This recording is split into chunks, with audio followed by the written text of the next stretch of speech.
Se lo avisábamos en la presentación del programa, ¿no? Al comenzar el tiempo del programa y repasar las noticias, ya les avanzábamos que esta noche íbamos a hablar un poco o un mucho, lo que sea menester, del Hospital de Laredo, el Hospital Comarcal de Laredo. Yo suelo llamarlo nuestro hospital, ¿no? Al que vamos todos los pacientes cuando tenemos que ir de la zona oriental de Cantabria. Vamos a hablar de ello porque hace tan solo unos días del Hospital de Laredo y de la sanidad en Cantabria en general, se está hablando mucho en los últimos meses, pero hace tan solo unos días los trabajadores del Hospital de Laredo firmaban, bueno, pues un comunicado, y para hablar de ese comunicado y de la situación que hay ahora mismo en el hospital, está con nosotros un médico. Él es un cirujano del Hospital de Laredo, que es José Luis Conti. Hola Conti, ¿qué tal? Buenas noches. Buenas noches, Inés. Conti te llama todo el mundo, Sí, más que José Luis. Sí, mi apellido es muy... Conti. Adjunto a la cirugía general del Hospital de Laredo, en mi casa diríamos un cirujano de Laredo. Correcto. ¿Tú representas a todos los trabajadores ahora mismo en esto que vamos a hablar? El documento es, yo soy el portavoz, con orgullo, porque más orgullo no se puede tener, de representar a mis compañeros. Les quiero con locura, son lo mejor que hay en la vida, pero también, y lo hemos firmado 107 médicos, prácticamente una plantilla de 120, pero estaban algunos de vacaciones, incluso las nuevas incorporaciones son los 120, con lo cual es prácticamente el 90%. Esto no había ocurrido nunca, Nunca, ¿no? Jamás, nunca. Hemos tenido... yo he conocido manifestaciones a la puerta del hospital, concentraciones... Sí, bueno, hemos tenido pues una aventura de este hospital muy larga, tiene una historia, evidentemente en los últimos 10 años quizá pues un poco ya más dificultosa y con más crispación, en el sentido de que nos hemos sentido un poquito más angustiados por la cobertura sanitaria de nuestra población, y evidentemente nos ha implicado a todos porque hemos empezado a tener problemas de asistencia a la gente. En los últimos tiempos, en el 22, salimos a la calle, en la puerta del hospital, que lo conocerán todos, con una reivindicación similar, parecida, que era una situación crítica con anestesia. Bueno, en ese momento había otras situaciones críticas y salimos ahí pues muchos trabajadores. Salieron enfermeras, auxiliares, celadores, todo el mundo a la puerta del hospital. ¿Eso qué significa? Yo no represento oficialmente, puedo representar moralmente, me siento lógicamente en la autoridad moral, porque quiero este hospital y quiero mi casa. Es como si tú defendieras a tu hijo pequeño y al mayor, y al pequeñito, y a la limpiadora, y a lo que sea. Todos los trabajadores. Tengo las mejores enfermeras del mundo, las mejores. No hay más, ya te lo digo yo. Abnegadas, trabajadoras, comprometidas con el hospital. Auxiliares, que sin ellas no puedo pasar consulta, sin ellas no podemos hacer la mitad de las cosas. Celadores, que sin ellos tampoco puedo llevar un paciente. Lo mueven, todo el mundo que está, auxiliares, celadores, el de mantenimiento, el otro día luchando conmigo porque había un incidente eléctrico y estaba sudando para arreglarlo para que nosotros pudiéramos trabajar. El de residuos llevando las cosas, el técnico que tiene que hacer los rayos, todo el mundo, no me quiero dejar a nadie, porque es esencial. Entonces, yo, de momento, soy el portavoz de los médicos, porque hemos, quizá, pues es el impacto, quizá, de una situación que consideramos delicada, muy delicada, pero el resto de los trabajadores merecen lo mismo, porque este hospital merece todo. Ese comunicado es muy importante y muy interesante, porque fundamentalmente lo que pedís a través de ese comunicado es que se cubra la plantilla orgánica del Hospital de Laredo. Es decir, que todo lo que está contemplado, todos los profesionales que están contemplados, que tendrían que estar trabajando en el hospital, lo estén. O sea, que se cubra toda la plantilla. Claro. Eso es fundamentalmente lo que pedís, pero me parece muy interesante porque os habéis molestado en hacer comparativas con los otros dos hospitales de Cantabria, con Sierra Llana y con el Hospital de Valdecilla, en cuanto a facultativos y pacientes para atender. Bueno, eso es una información, lógicamente hay que dar mucha información para que sea veraz, para que esté contrastada, para que sea una información rigurosa. Evidentemente estamos dando visibilidad, mis compañeros me han encargado que dé visibilidad a una frustración. Yo llevo viendo dolor, frustración, angustia, sufrimiento, problemas personales, familiares, durante años, en algunos servicios y en algunas personas. Eso, si no tienes empatía, estás muerto. Y solo falta empatía, porque para tratar a un paciente, ¿qué hace falta? Sensibilidad, empatía, cariño, amor. Tratas problemas personales, problemas sociales, problemas de familias, no solo problemas médicos. Y entonces eso es lo que da este hospital, es que es una familia entera.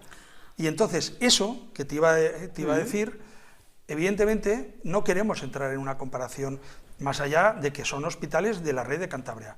Cantabria tiene un sistema sanitario, que es lo que nos hemos dado, gracias a Dios, durante muchos años, desde que se transfirió el InSalud, que fue en el 2001, con 3 hospitales, y luego 3 mares, que se creó después. Si tienes 3 centros hospitalarios, es porque realmente necesitas atender a la población de 3 zonas importantes de Cantabria. La zona oriental, la zona de los valles del Besaya, Torlavega y Santander, por supuesto, ¿vale? Y luego 3 mares, que está en Reynosa, que atiende Torlavega. Si tienes 3 hospitales, tú diseñas una plantilla que dimensione la asistencia sanitaria. Eso compete a la gestión, no a mí. Yo soy un trabajador, yo me tengo que dedicar a operar, y a operar bien, y a sacar a los pacientes todo lo mejor que pueda y a solucionar sus problemas, bien. Pero evidentemente no soy ajeno a una gestión, a un diseño sanitario. ¿A cuánta gente entramos en el área de salud 2, que es el de nuestro 101.000, una cosa así, más o menos. De normal. ¿Y en verano cuánto se calcula más 300 y pico mil aproximadamente. ¿Estamos dotados suficientemente? No.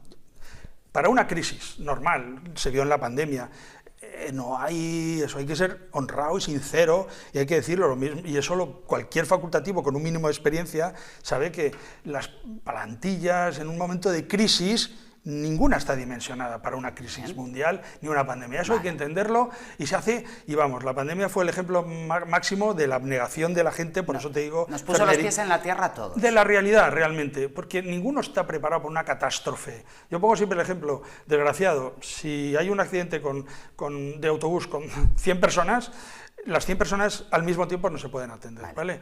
Y luego hay distintos focos de gravedad que hay que derivar, etcétera y tal. Pero eso es normal, eso nos pasaría en Valdecilla, en Cruces y en cualquier Lo sabe hospital. cualquiera, y cuando hay momentos de gripe, o cuando hay epidemias del COVID o de gripe, o de cualquier incidencia infecciosa de transmisión, pues evidentemente la avalancha de gente es mucho mayor, y lógicamente tenemos que hacer un esfuerzo sobrehumano para atender a esa población. Nunca vas a tener una plantilla maravillosa para atender toda esa cobertura de crisis, pero las plantillas se diseñan con un número de plazas suficiente para atender a la población con un mínimo de calidad. Entonces, las plantillas se diseñan así: 13 anestesistas, 5 cardiólogos, 4 hematólogos, 4 es decir, y todas esas plantillas se supone que si se cubren todas las plazas, si se cubren igual que en otros centros, que el objetivo de la comparación fue levantar un poco y decir, nuestra área no está dotada, porque no se ha dotado, no se va dotando, y eso nos extraña muchísimo porque no se dotan obligatoriamente esas plantillas para atender a la población. Entonces, si yo lo he entendido bien, tenemos 2 problemas. Uno, la plantilla que se contempla para el Hospital de Laredo no está cubierta porque hay bajas que no se cubren, etcétera, con lo cual estáis en déficit. Y 2, habría que rediseñar esa plantilla y ampliarla un poco. Ten en cuenta, Inés, que esa plantilla, el diseño de muchas de las plantillas y de las plazas son de hace más de 10 años. Y ha evolucionado la vida. La población cada vez está más envejecida. Cada vez hay más demanda asistencial. Cada vez hay más pacientes que requieren intervenciones quirúrgicas o pruebas diagnósticas. La demanda ha subido exponencialmente y va a seguir subiendo, evidentemente. Y cuanto más gente venga a nuestra comarca, que es una auténtica maravilla, eso lo puede decir cualquier persona que vive como nosotros en esta zona, es decir, cualquier persona implicada, incluso lo puede decir el del Valle de Soba, o el que vive en Santoña, o el que vive en Colindres, es una maravilla vivir aquí, pero por ello es un privilegio comparado. Entonces cada vez va a venir más gente, y por lo tanto no vamos a poder dimensionar con esto el hospital. ¿Y qué ha pasado ahora para que más de 100 médicos hayáis decidido firmar un comunicado y hacerlo público? ¿Qué pasa ahora que no pasase hace 3 años, por ejemplo? Esto tiene una evolución. Por eso te he dicho, esto es una evolución histórica. Mi generación cubrió una parte importantísima de la generación de este hospital y dio toda su vida y su trabajo, y de aquí se lo agradezco a todos los que ahora no están y que fueron compañeros míos, y yo les agradezco todo porque ellos son parte de eso. Eso es la historia. Bien. Después hemos seguido todos los demás, que seguimos en activo, y se han incorporado gente joven, evidentemente. Pero todo esto viene con diferentes crisis. Tuvimos una crisis muy importante hace unos 10 años, casi con cardiología, que hubo pues unas bajas, teníamos un cardiólogo que enfermó, que era una maravilla, que era una de las mejores referencias de Cantabria y de España casi, una persona maravillosa. Tuvimos otra baja, diversas excedencias, reducciones, y se quedaron 2 cardiólogos, 2 con una afluencia de pacientes inasumible para ellos. Y entonces ahí se demostró un poquito, y no se cubrían esas plazas, no venía gente, no se cubrían. Entonces, esos pacientes, una de dos, no se pueden dejar ahí, o los derivas, todos, o realmente tienes que traer gente para... Solo hay 2 vías para los profesionales. Si tienes muchos pacientes en lista de espera o en primera consulta y no tienes profesionales para atenderlos en el tiempo, una de dos, o traes profesionales, los buscas debajo de las piedras, como están haciendo, yo se lo reconozco y le animo a que lo haga así, y animo a todo el mundo, ¿vale?, a las instituciones y a los responsables, eso chapó, evidentemente, porque no puedo decir de otra manera, ojalá vengan más, ¿vale?, pero eso, la situación histórica es la que te estoy diciendo, y eso provocó que evidentemente nadie viniera a ayudarnos, y esos pacientes solo se pueden o derivar, todos los pacientes, es decir, las consultas, todo se tiene que derivar para que se atiendan correctamente, o traes profesionales. Ninguna de las dos formas, ninguna de las dos cuestiones se hizo, ni se derivaron los pacientes, esas agendas de los distintos profesionales de baja no se derivaron, se quedaron ahí, bueno, iba a decir en tiempo de espera, ¿vale?, acumuladas porque mis compañeros no podían atenderlos. Tampoco venían a ayudarnos otros profesionales de nuestra región, con lo cual esos pacientes sufrieron una demora muy importante. Gracias a Dios ahora, de esa crisis que tuvimos, que fue un poco ya en ese servicio concreto, es que va habiendo crisis en distintos servicios del hospital, con lo cual tienes que empezar a pensar que el tema va por barrios a veces, y ahora le toca anestesia fundamentalmente y por extensión a todo el bloque quirúrgico, pero en su día fue cardiología, que nos supuso un dolor a nosotros, a todos, tremendos. Porque no solo son eso, sino interconsultas de medicina interna, interconsultas de cualquier cosa, no había posibilidad de pruebas diagnósticas, es decir, es que todo es una cadena, es que somos eslabones de una cadena.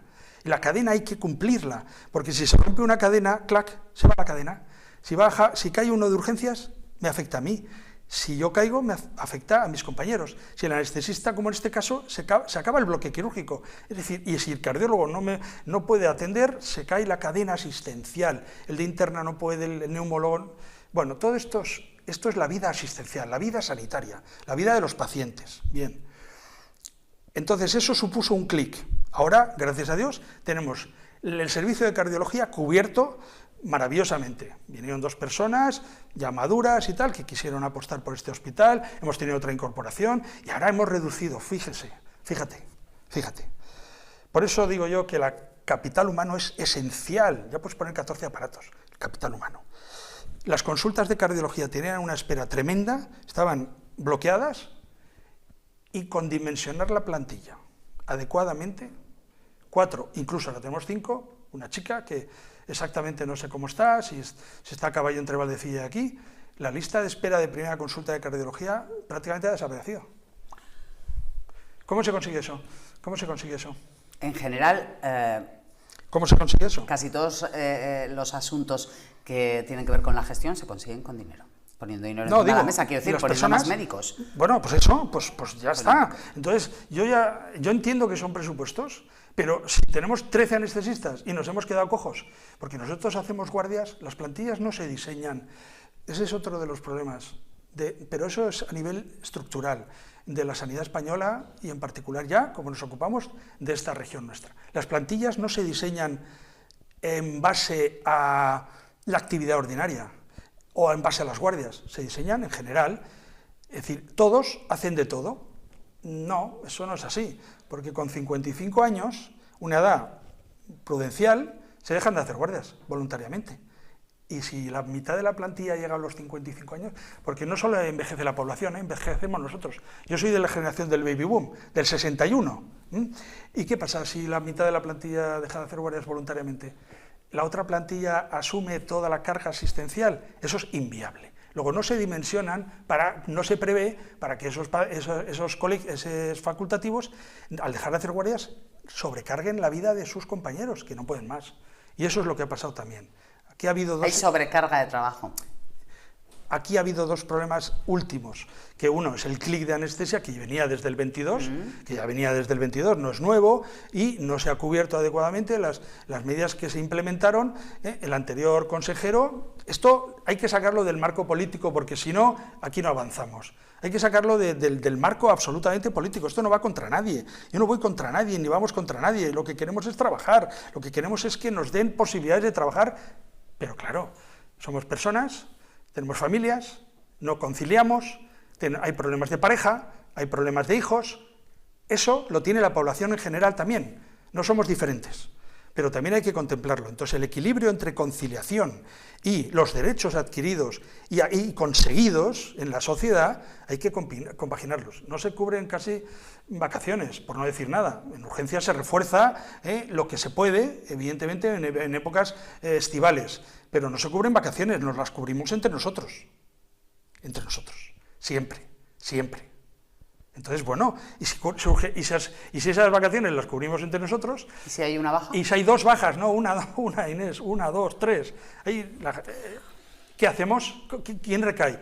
Pero nuestro estrés y nuestra sobrecarga, que lo asumimos, en parte porque va inmersa en nuestra profesión, y porque no podemos de otra manera, porque somos así, porque somos abnegados, porque somos vocacionales, podemos hacer un esfuerzo todavía mayor, lógicamente. ¿Un médico sobrecargado me va a atender igual de bien que un médico que no lo está? Yo te voy a atender seguro. En una urgencia, por ejemplo. Y mis compañeros también, pero eso va recayendo sobre el peso, es decir, te van a atender con toda la profesionalidad porque no queda otra, porque está por encima de nuestro nivel de aguante, y pero están agotados, ves ojeras, gente que no puede trabajar, iba a decir se te cae el pelo, mira cómo se me cayó a mí, el pelo, problemas.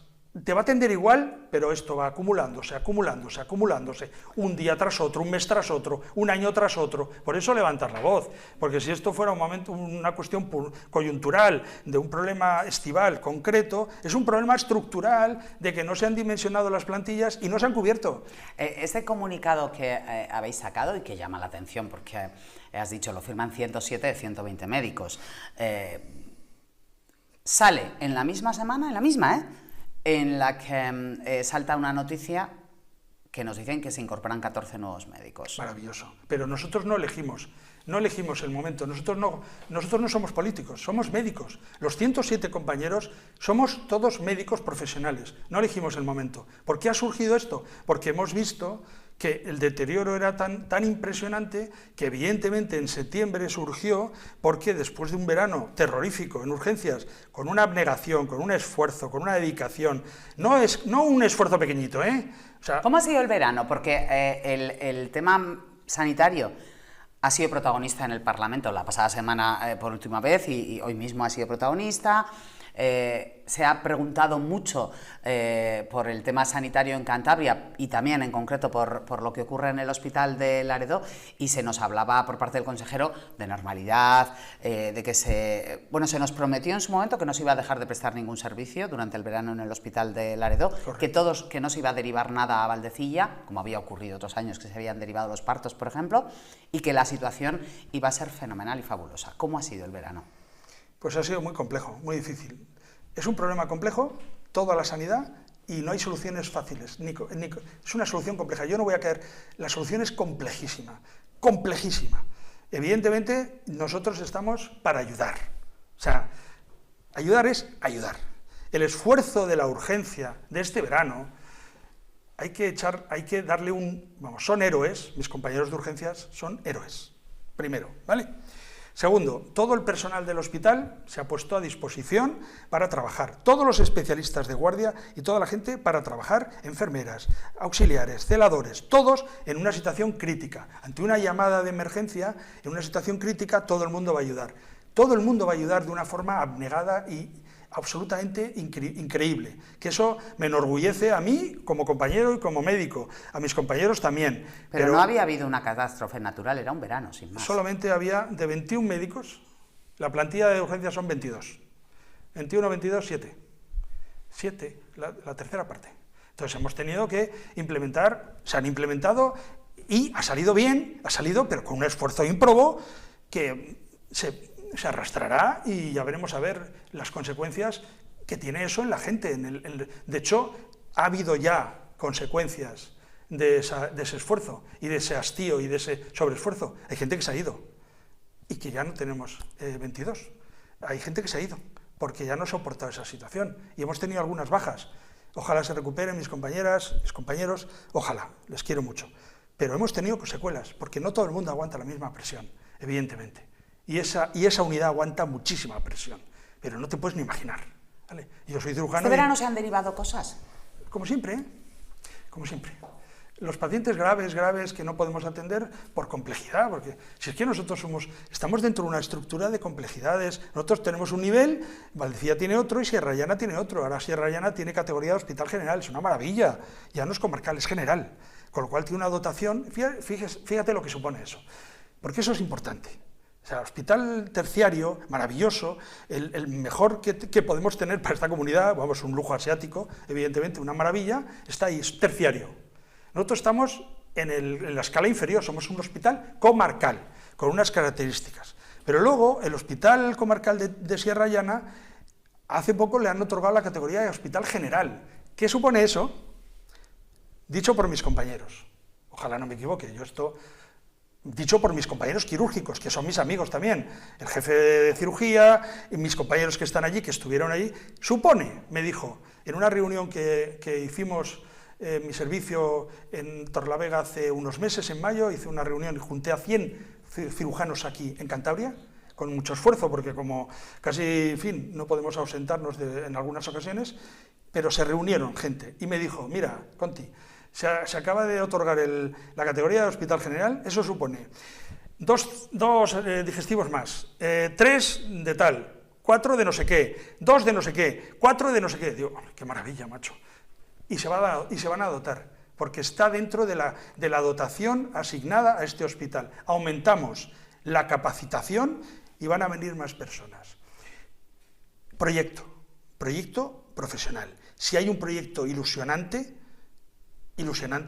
se opera mucho, se trabaja mucho, se hacen pruebas muy buenas, se puede uno formar. Si hay un proyecto profesional, la gente viene. Nosotros nos movemos, todos los médicos, sean pequeños, mayores y medianos, nos movemos por un efecto de profesión.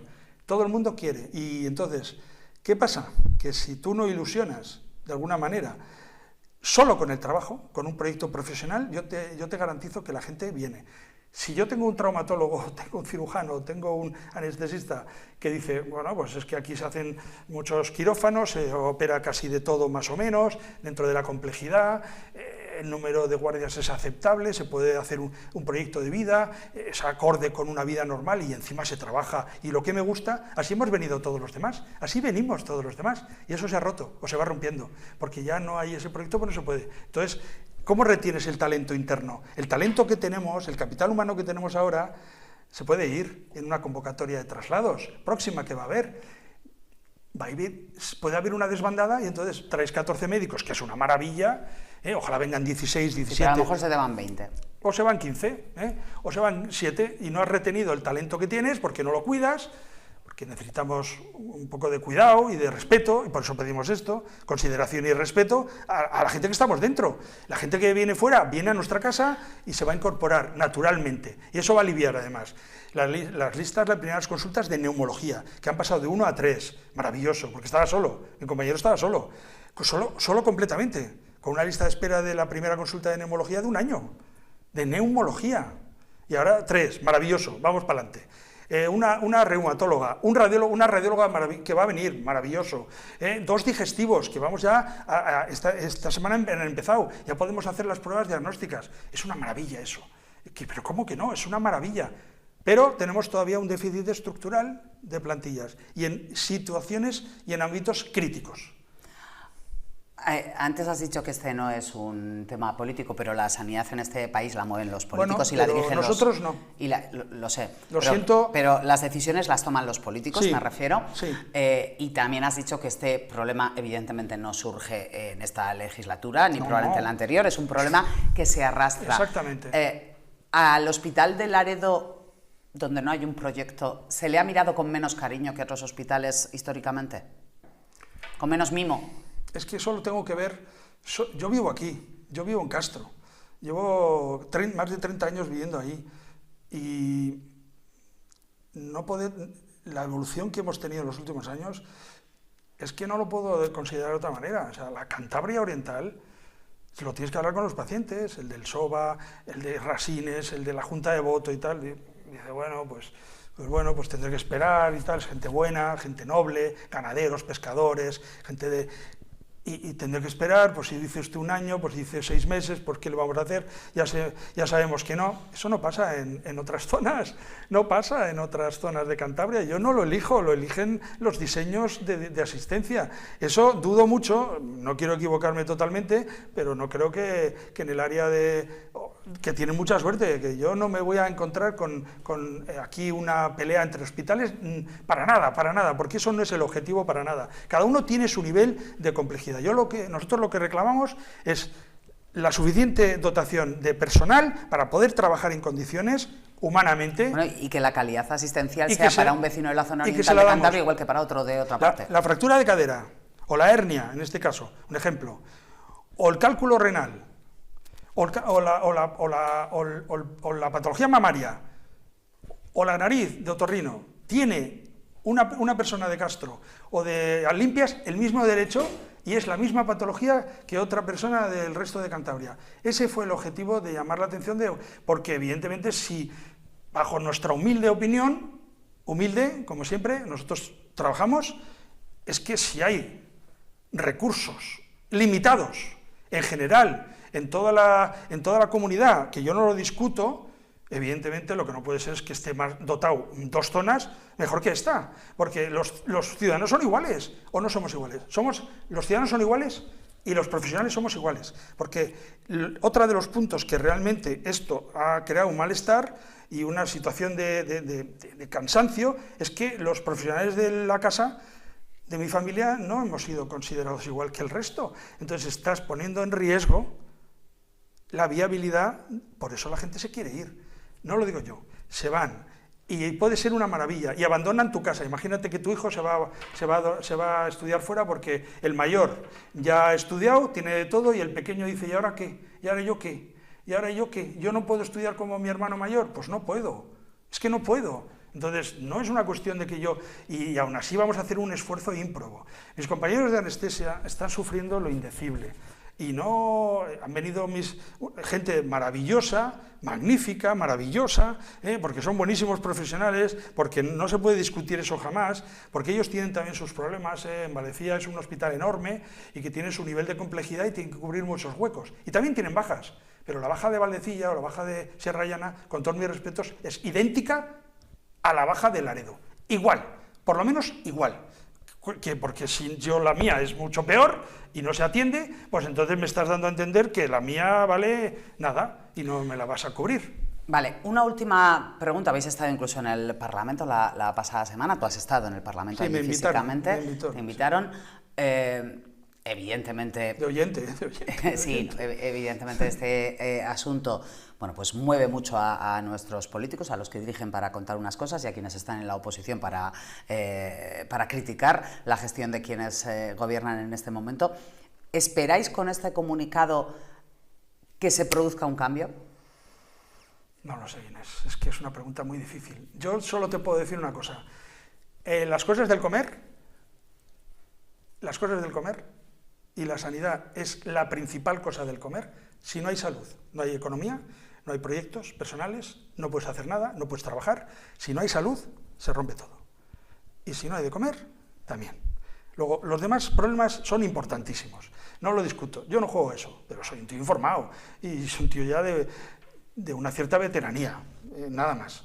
Las cosas del comer van a durar hasta que no se busque, entre comillas, una equidad, una igualdad, una utilización de todos los recursos, pero es que estamos poniendo la llamada de atención es para que nos utilicen bien, evidentemente, con dignidad, para trabajar y para ayudar, pero en igualdad de condiciones, exactamente igual que cualquier ciudadano, yo iba a decir del mundo entero, o de España, porque si yo soy diferente me considero diferente porque me tratan diferente o porque mis pacientes son diferentes, son de otro estirpe, pues entonces yo me siento. Entonces, no puedo entender, y el mensaje que se dio con la cobertura de plazas también es otro mensaje institucional de que no merece la pena, o que esto con unas plazas, es que llevamos mucha historia, y yo lo puedo resumir aquí, lo he dicho alguna vez, en 23 años que lleva la sanidad transferida a Cantabria desde el INSalud, que hemos vivido el INSalud, ¿vale? Ahora vivimos Cantabria, es una maravilla cada servicio. En 23 años y en 4 convocatorias de OPE en urgencias, que es un ejemplo, de 52 plazas, no lo sé de memoria exactamente, y ahora te lo digo, pero es un dato muy llamativo. De 45 plazas en un primer paquete de OPEs, 45 plazas ofertadas, 9 Laredo, urgencias. Y en los últimos 2 años, de 42 plazas, estamos hablando de la consolidación del 23, sí, y otra consolidación que ha habido, una OPE libre del 24, de 42 plazas, 5 solo a urgencias. Vale, dices, mi nivel de... Pero vamos a ver, si hay 6 interinos en urgencias y las plazas se cubren por plazas de interinidad y sacas 5, la sexta se tiene que ir. O sea, estás obligando a una persona a irse. Yo solo digo eso. Entonces, mira, las plazas sirven para indicar que hay un trabajo, hay que cubrir esas plazas, y entonces no se han cubierto históricamente, pues venimos arrastrando una situación que yo nunca he entendido, como alguien que quiere trabajar no coge Laredo cuando le corresponde, por lista. Yo, como todo, yo positaba, y el último, pues te toca, ya evolucionas, el notario se va a la otra punta de España, el juez también, el maestro ni te cuento, yo no puedo entender esto. Entonces yo respeto la voluntad de mis compañeros, lo respeto profundísimamente, porque lo primero es respetar. Pido respeto para nosotros, pido respeto para todo el mundo, y evidentemente es lo más importante, consideración y respeto a las decisiones personales, a la vida de las personas. Pero, dicho esto, si hay 14 plazas en Laredo, en una convocatoria general, y las personas que han elegido Laredo porque no les queda otra plaza y no la cubren, me dejan de esas 14 plazas 5 solo para cubrir y 9 se van, me quedas menos 9. Y así hemos estado históricamente. Y no solo eso, y eso es una competencia desleal entre hospitales dentro de una misma comunidad, que no debería ser. Nos han pisado vulgarmente, como se dice, la manguera, de un día para otro un contrato. La persona quería venir aquí y ese mismo día le han ofertado, porque es la oferta y la demanda, un mejor contrato en otro hospital, y se ha ido ese mismo día, y no se cubre esa plaza, y no estás cubriendo esa plaza, y no te das cuenta de que esa plaza es para atender pacientes. Si tú no me cubres una plaza, o no cubres una plaza de hospital, estás, aparte, poniendo en riesgo la plantilla, sobrecargando una asistencia, pero le estás mandando un mensaje que no puede atender a la gente. Es que es una correa de transmisión. Nosotros nos dedicamos a los pacientes, no nos dedicamos a hacer tornillos, nos dedicamos a pacientes. Si tú no cubres una plaza de médico, estás trasladando una sensación de que no vas a atender a los pacientes. ¿O qué pasa? ¿Que los pacientes se van a atender con el resto que está asfixiado o que están de baja? Entonces vamos primero a dimensionarla, y eso es repartir recursos. Lo siento, pero es así. Conti, que ha sido la primera vez que te hemos invitado a este tiempo de Vaya Noche, pero no será la última. Muchas gracias por haberte acercado hoy aquí esta noche para hablar precisamente de lo que sentís los médicos que habéis firmado ese comunicado, que sois prácticamente toda la plantilla del Hospital de Laredo, de nuestro hospital, que por cierto sois muchos. No sabía yo que había tantos médicos en el Hospital de Laredo, no me lo había planteado. Y casi 800 trabajadores, y no me quiero olvidar de todos, y muchas gracias a todos, porque son mi familia, nuestra casa. Todos, hasta la persona de limpieza que arregla todo y limpia todo el mundo es necesario. Y no quería, que no tenemos tiempo y tal, pero uno de los principales baluartes del hospital, que se ha conseguido con un esfuerzo ímprobo de la gente, de mi antecesor, de una persona que ahora no está, que le quiero con locura, que está jubilado, un pediatra magnífico, montaron la unidad del IAN. El IAN es una joya de la corona, el IAN es la humanización del parto, partos que tenemos ahí, y entonces implica pediatras. No, tiene el Hospital de Laredo hasta un premio europeo, por eso. Sí, el único hospital de Cantabria que tiene acreditación IAN, el único, no lo tiene Valdecilla, el único, y lo ponemos en peligro. ¿Por qué? Pediatras, cirujanos, anestesistas, matronas, enfermeras. Mira que la cantidad de gente que está implicada y está reacreditado y que siga así. Pero eso es un baluarte, eso es un valor añadido. Ya está. Y que no lo perdamos. Conti, que no tengo tiempo para más. Mil gracias. Hablamos próximamente. Estaremos muy pendientes de esto, cuando tú quieras. Que es nuestro hospital. Muchas gracias por darme la oportunidad. Solo faltaba. Un alto en el camino, que ahora seguimos.